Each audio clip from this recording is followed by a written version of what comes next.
One of the biggest questions I get asked, what happened to Lynyrd Skynyrd's airplane? I have watched every single documentary, interview, flight debrief about the plane crash. I've watched all of it for 20 years because I'm very interested in it. I would like to go and visit the site because it's like going in Memphis and going to Elvis's house or going to the Rain Hotel, which I've been to both and I got a video on both. But people ask me all the time, Glenn, what do you think about the Lynyrd Skynyrd crash? They ran out of gas. They ran out of gas. The number one thing that kills a private pilot with less than 200 hours is running out of gas. So the number two things that kill private pilots and pilots with less than 200 hours is number one, running out of gas, and number two, flying VFR into IFR weather. Now, that plane that they were flying, it was a Convair 240. The two pilots previously had been flying a DC-3. So the fuel consumption is way different. I mean, you're talking about a bigger, heavier airplane with bigger engines. The fuel consumption was way different. The Convair 240, that was made for the airlines and, the military use it to haul stuff. They made those planes like crazy. They made thousands of them. That particular plane had 29,000 hours on it, which isn't a lot. That's not a lot. That plane's made for that, as long as you keep the maintenance up. It was, the captain had 6,000 hours. That's a lot of hours back then. That's not a lot of hours today, especially flying a big plane like that. And the co-pilot only had 2,300 hours, but the captain only had 68 hours in that plane, or the Convair 240 altogether, and the co-pilot only had 38 hours. You got a green captain and a green co-pilot. You never put a green captain with a green co-pilot. If you got a new captain and he's got 300 hours in a plane and he's a 100-hour captain, then you put a high-time FO with him. And if you got a low-time FO, you put a high-time captain with him. You don't put two green guys together. You had two green guys together. One of them I'm looking at my notes, my scribbly notes down here. The captain had 68 hours in a Convair, and the co-pilot had 38 hours in a Convair. So you never put two green guys together. Also, you cannot trust the fuel gauges on that plane, and the fuel consumption is never going to be what you think it is. It's going to always be higher. 99.9% of the time, it's going to always be higher because the winds are going to be different. The temperature is going to be different. I've taken off where I just got a weather briefing. You got a 20-knot tailwind, and you get up there, and you got a 10-knot headwind. So all your calculations are out the window. So you always have to take extra fuel. There's nothing as useless as the fuel you left at the ramp, unless you're on fire, okay? You got to know that. There's some things you got to know. That's one of them. Sitting on the end of the runway, about to take off, playing with your instruments, that's the most dangerous place in the airport. When you got two flight instructors that are young in the same airplane flying it, that's the most dangerous situation in the airplane. And flying with a 200-hour pilot that's trying to be cheap on the gas, the chances of him running out of gas is very high statistically. Now let me say this. I've flown with owners. We're flying from Memphis to Gulf Shores, Alabama. I calculated that fuel 2 weeks ago with my Sporty's calculator I downloaded, and it said we were going to use $125 worth of fuel, but we used $145. Where's that $20? Where's that $20? Well, first off, you can't explain it to them. You might as well be talking to the wall. They don't want to hear it. Well, we went around 2 thunderstorms. We went around 2 military areas. The traffic was busy. The controllers kept taking us around. Owners that want a penny pinch the fuel. I've seen them get in the airplane. Full power. This plane will go full power. It'll go full power. No, it won't go full power. It'll go full power for a little while. This engine was made to go full power all the time. It's an aircraft. Well, you can do it for a while, but then you're going to have to rebuild it. The engine's supposed to, say it's supposed to go 1,600 hours, and at 800 hours it goes out. And then the owner's going to pull you in the office. Why did the engine go out so early? Well, because you want to fly at full power. If you bring that power back just a little bit, you save that engine life a lot. And you're only going to slow down maybe 10 knots. You're not going to notice it. When you land, you're not going to notice 10 or 15 minutes later. You're not even going to notice that. But you are going to notice it when your engine lasts. You're not having to rebuild your engine. So when the owners, I calculated this 2 weeks. Well, 2 weeks ago, the weather's different. The winds are different. The temperature's different. The price of fuel's different. And you keep changing your mind when we're flying where we're going to go. So if your owner is continually doing stuff like that, you're going to have to go somewhere else because he's going to get you violated or he's going to get you killed. Now, back to the Lynyrd Skynyrd crash. They had been making stops all over the U.S. And every time they stop, they add fuel, they add fuel, they add fuel. You can't trust the gauges on a brand new airplane, much less a 20, 30, 40, 50-year-old airplane. You can't trust the gauges. And sticking the tank and measuring it, you can't trust that either. You can't trust it. You have to take detailed notes everywhere you fly and calculate the fuel, how much do you use and how much is in there. Then when you get up to altitude, you got to look at the temperature, the weather, the wind speed, the density, altitude, and you got to adjust the mixture. See, people don't realize it. Let's say you buy a 1965 Corvette and you live in Miami and you drive it all the time. Wow, I mean, it does good. You go to Denver, Colorado, man, my Corvette doesn't do good. What's wrong with my Corvette? Well, you got to take it and get the carburetor adjusted because it's different. A new Corvette has got electronic. It's going to do it automatically. A lot of these new jets, they have FADEC. When you take off, you just go click, click, click. And the computer calculates everything. When you go to full power, you're not going to full power. You're asking the computer, can I go to full power? And the computer, in a million seconds, you meet the parameters to go to full power. And it controls the fuel, the air, so you get, I can't say optimal performance. That's what the new jets do, and the new turboprops. So you're dealing with an old Convert 440. You got to do all these calculations yourself. Now, even when you're in a 182, I've flown with owners in a 182. We take off, climb out, get to 7,500 foot. We're going on a 300-mile trip. They don't want to pull the mixture back. The air in the engine and the fuel on the ground the mixture is optimal for 100, 200, 300, 400 foot. When you get to 5,000 foot, now the air is thinner. So the fuel is rich, rich, rich, rich. You're going to foul the plugs. You're going to burn a lot more fuel. And it's not good for the engine.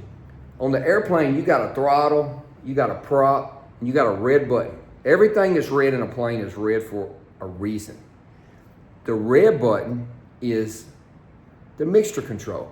So when you get up in an older airplane and you level off, pitch, power trim. Not pitch, power trim. Pitch it. Let it calm down, speed up a little bit. Bring your power back to your cruise setting. Trim it. Then you reach over there and you take that mixture control and you just turn it real slow. Real slow. Real slow. When you see a little drop of RPMs, then you turn it back. That's the poor man's way of leaning out the engine. So when you're 182, instead of burning 16 gallons per hour, now you're burning 11 hours per hour. That's a lot, and it's going to increase your range, and it's going to save your fuel. You got to do the same thing in the Convair 440. The problem they had, they kept going places, adding fuel, going places, adding fuel. But the problem they had, one of the engines, it was a magneto or some kind of problem like that. So it was running better full rich, which you're just dumping fuel. I mean, you're just burning fuel. So, plus, they were used to flying a DC-3. So I think they were kind of calculating DC-3 figures. Plus, they were running that engine rich. So it was burning another extra 25 gallons per hour. And their fuel, they thought they had this, but they had this. You have to take detailed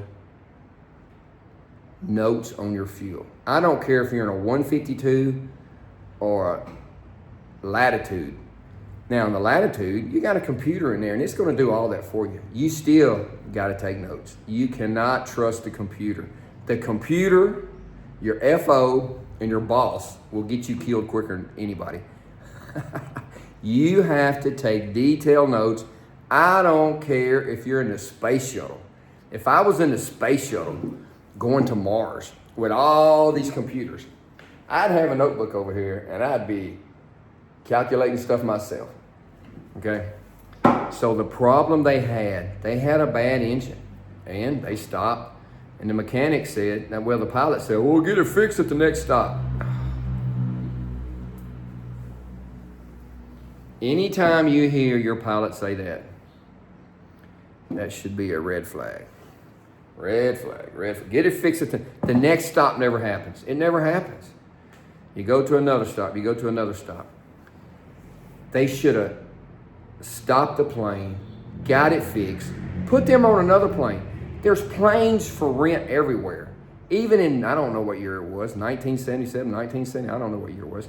There's planes for rent everywhere. Well, it cost me another $1,000. Yeah, but you're alive.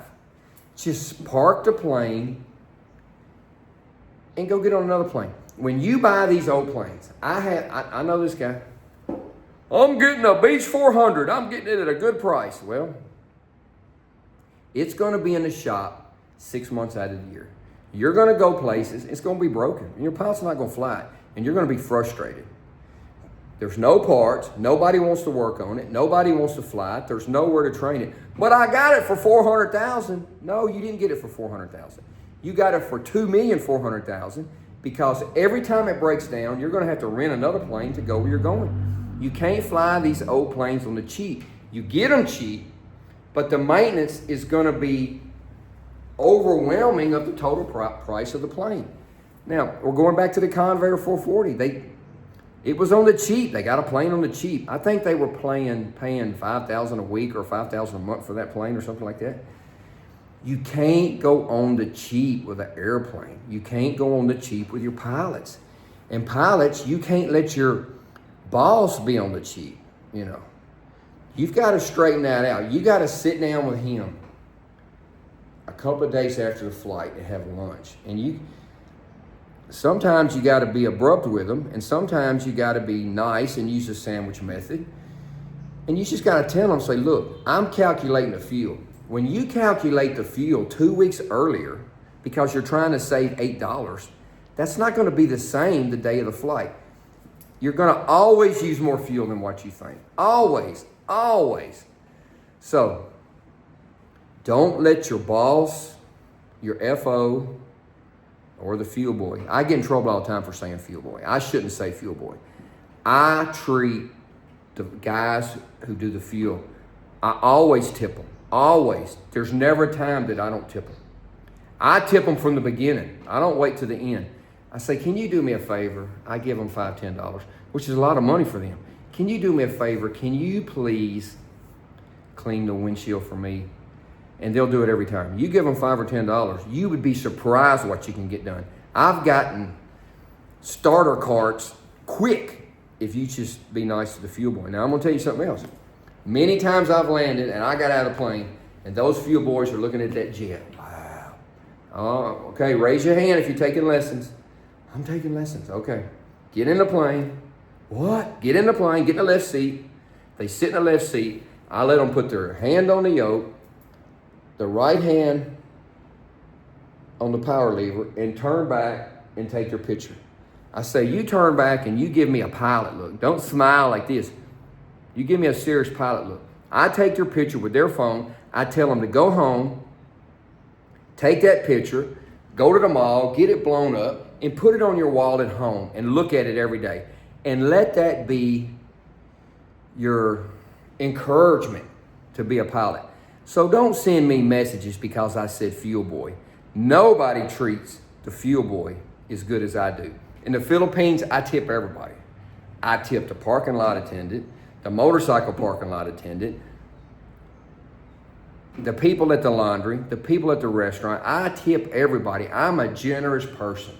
And nobody treats the fuel people better than Glenn. Trust me. So anyway, I just threw that there with the fuel boy.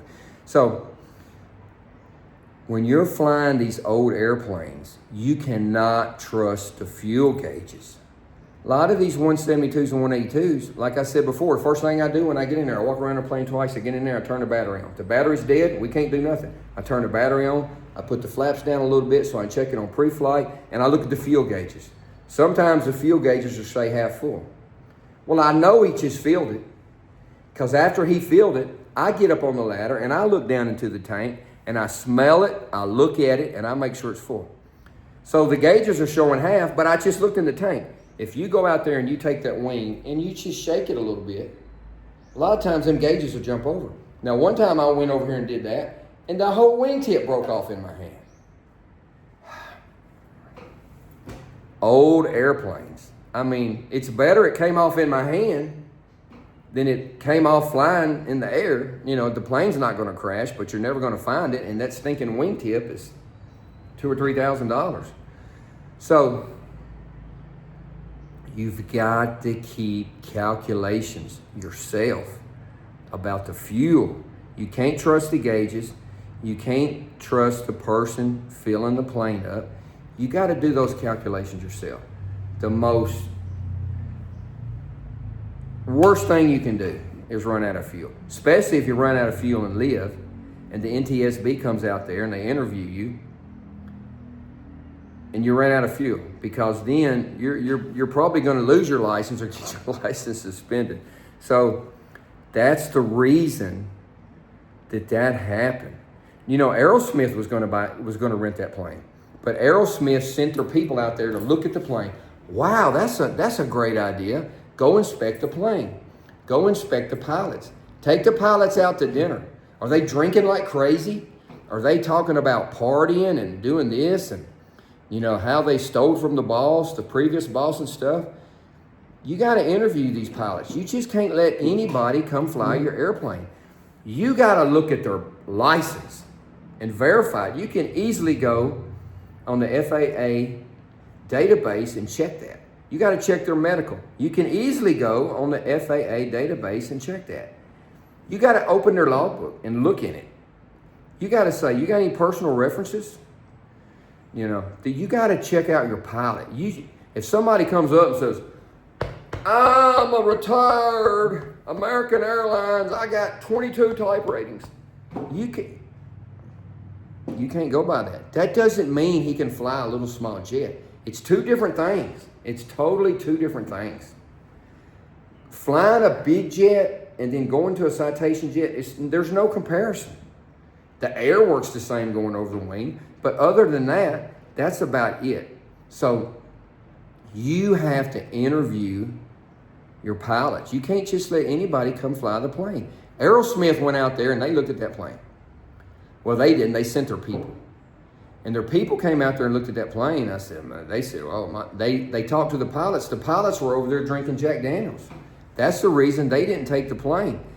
Lynyrd Skynyrd only had that plane for 9 days. They only took a couple of trips in it. So the pilots knew that the engine was running rough. The day it took off, they got a video of it. It was spewing fuel and flames out the engine when they took off. They should immediately came back and landed. People in the plane came up and told the pilots, you know, the engine is shooting flames 10 foot out and shooting fuel out. They said, it's okay, we're going to adjust it in there. We're going to get it fixed when we get back to so-and-so. That's something that you don't want to hear from your pilots. you know. So I think the flight that day was 2 hours and 45 minutes. They thought they had 3 hours and 45 minutes of fuel. So every time they were stopping and adding fuel, but they were miscalculating because they were burning more fuel on that engine, it caught up with them. You gotta take detailed notes of your fuel. You gotta keep up with your fuel.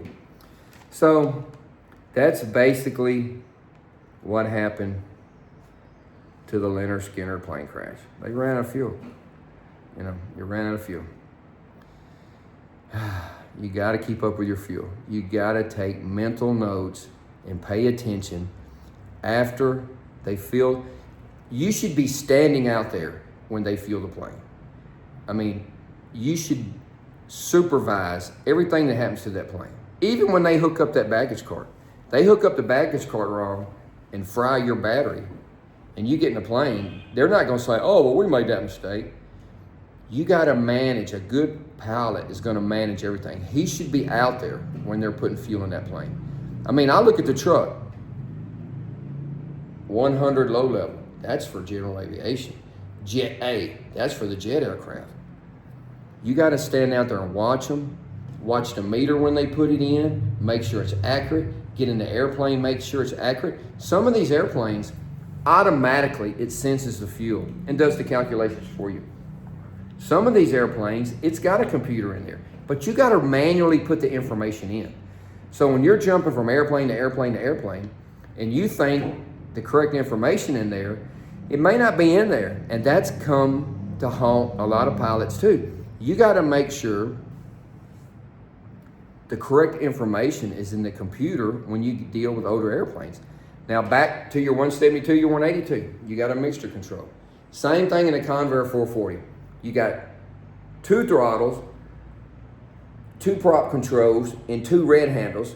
That's your mixture. So when you take off, everything's full forward. For like 5 minutes, and then you're gonna pull your power back a little bit. When you get leveled off, you're gonna bring your power back, you're gonna bring your prop back, then you're gonna do your calculations for your mixture. You're gonna bring both of them back. They were bringing one of them back and they were leaving the other one full forward because the engine was running rough. That was kind of saving the problem of the engine running rough, which they should have parked the plane and said, we're not moving the plane until the mechanics come and show up with the parts and fix the plane. That's what they should have said. They could have got on 10 more planes. They could have waited 2 hours and had another plane there, and they would all still be alive. So the lesson learned, there's nothing as useless as the fuel you left at the ramp unless you're on fire or out of gas. So you got to put fuel in the plane. You got to keep up with your fuel. You got to interview your pilots. You got to interview the owner. You got to interview your airplane. You got to go look at the maintenance. Somebody says, oh, I want you to come fly my plane this weekend. I've heard that 100 times. And like I told you before, this guy called me. He hadn't flown in 2 years, doesn't have a medical. I want you to go out there and check out my plane because I want to fly to Nashville this weekend. He had a 172. I went out there and looked at it, full of wasps, nasty, dirty. I shook it. 20 gallons of water ran out the tail of the airplane. There's no way that plane's gonna fly. It's not even in flying condition. He wanted me to sign him off to fly to Nashville that weekend. He's not even current. He doesn't have a biannual. He doesn't have a medical. He doesn't have anything. I'm not getting anywhere near his logbook. If he comes at me with a logbook, I'm gonna run. I'm not signing that guy off. So somebody calls you and they just want you to meet you at the airport to fly them somewhere. No, don't do that. You need to go out there a day or two before, look at the plane, look at the maintenance record, look at the documents. Does it aero? Does it have an airworthy certificate? Does it have a radio license? Does it have the weight and balance? You know, you got to make sure all those documents in the airplane. Because if you land somewhere and the FA comes up and says, we're going to ramp check your airplane, it's going to be you. It's not going to be the owner. It's going to be you. Anything that happens with that airplane, it's going to be you. My good friend told me a long time ago. My #1 pilot mentor. Glenn, don't fly these old airplanes. They're going to always be broke. and they're going to always blame the pilot. That's right. If you stop the plane because it's broke, they get mad. If you fly the plane and it's broke, they get mad. The owner is going to be mad no matter what you do, because probably number one, he can't afford a plane. And he's trying to walk around, I got an airplane, and he can't afford a plane. So you're going to get caught up in all that. So you have to interview the owner. Stay away from bad owners. Owners, stay away from bad pilots. Pilots, check your fuel. Make a list of your fuel that you add and that you burn everywhere you go. Because when you calculate it for your leg, it's going to always be more. It's going to always be more. You got to always add more. Because running out of fuel is just, people, what do you think about the Lynyrd Skynyrd plane crash? I automatically do this. Oh, they ran out of gas. And people are like, how can you run out of gas? How do you run out of gas? Well, that's the way you run out of gas right there. If you got a question about anything else or a plane crash, message me and I'll make a video on it. I got a lot of little notes I've written down, but I write so scribbly, I don't know what else I got. But that's what happened. They ran out of fuel. It's just madness.